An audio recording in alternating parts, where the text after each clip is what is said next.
Josephine Adeze. I'm from Anambra State, Newi South, Upo to be precise.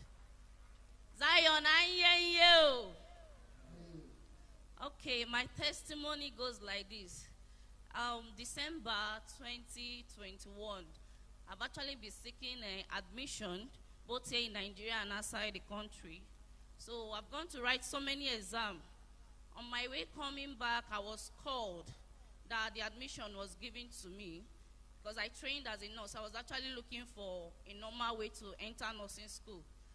And then an email also came that same day that I've been given scholarship to leave the country. So out of excitement, I posted it on all my social media handle. I was calling everybody.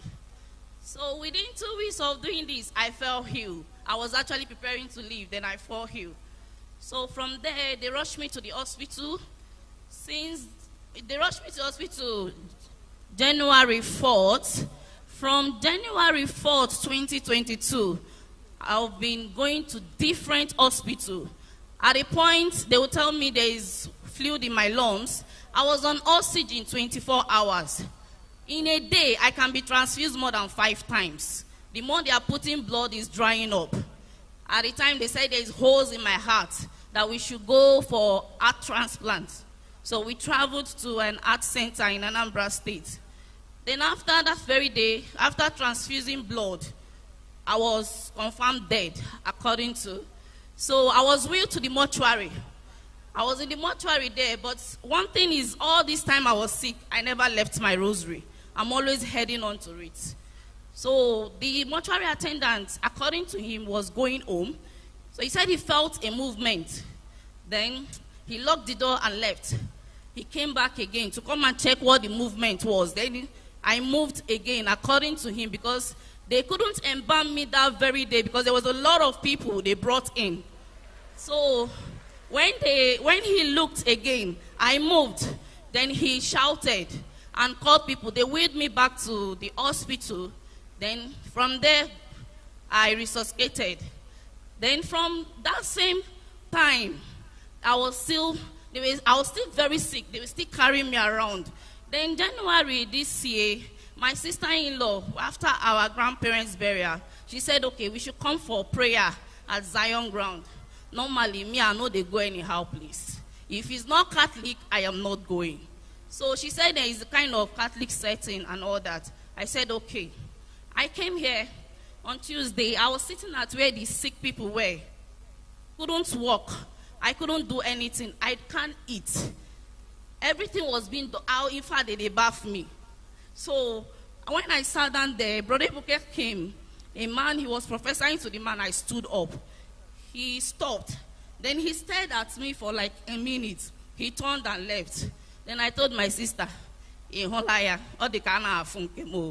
so I stood. Then after they closed, Brother Ebuka was also going. I don't know where I got the strength from. I ran because I can't walk. I don't wear any shoes. My legs were very big. And I'm not this fat. It's because of the steroids they have been giving me that made me fat. I was so fat, I can't walk. So I ran to the back, hoping to get to him. But the gallant men didn't allow me. I felt frustrated. Then my sister-in-law said, okay, let's buy seraphic water, pack the sand. That I should go home and continue using it. I told him I'm not coming here again. Then I packed the sand, the water. I took it home, not like I have any faith, but I just took it home for taking it home. Then I continued using it, drinking the seraphic water. My friend, my family, everybody was encouraging me to continue. Now, before I came here, the last scan showed that my kidney and liver has been damaged, and I'm to be booked for operation if I come back to the hospital. So when I went back for checkup, they told me that I should go back and do the scan again so they will know the exact day to book me for the surgery, to remove the kidney and the liver, and that the holes in my heart, they will still look for a way. Maybe I will go back again for another operation.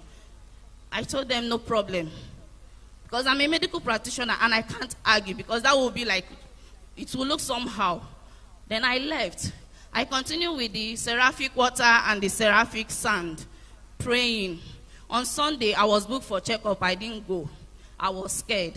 Then on Monday, there was this strength. That was when they started the 21 days prayer. So I was joining online, and all my family were joining. But I actually do not have much faith left in me, but I continued.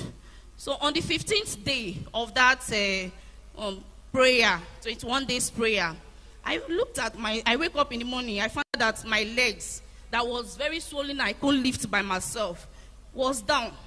I look at my tummy that was very big. It was small.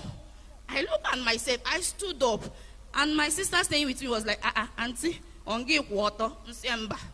I went to go and bet.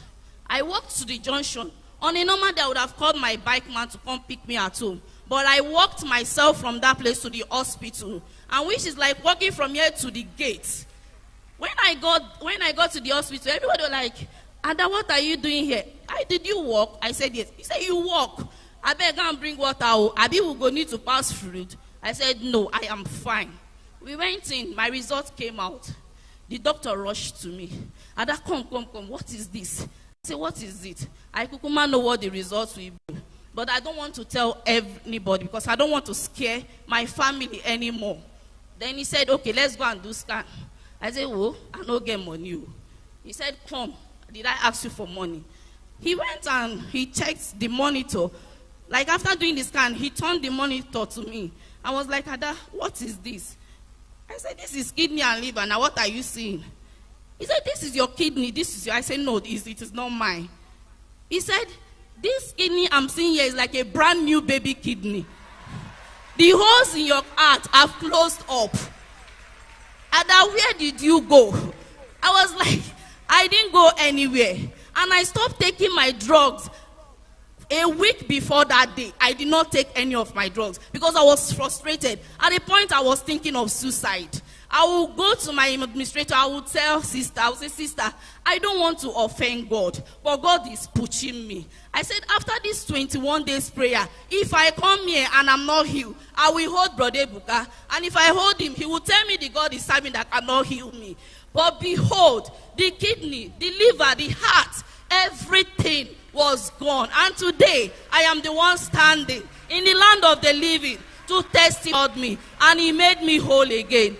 Zion, I hear you.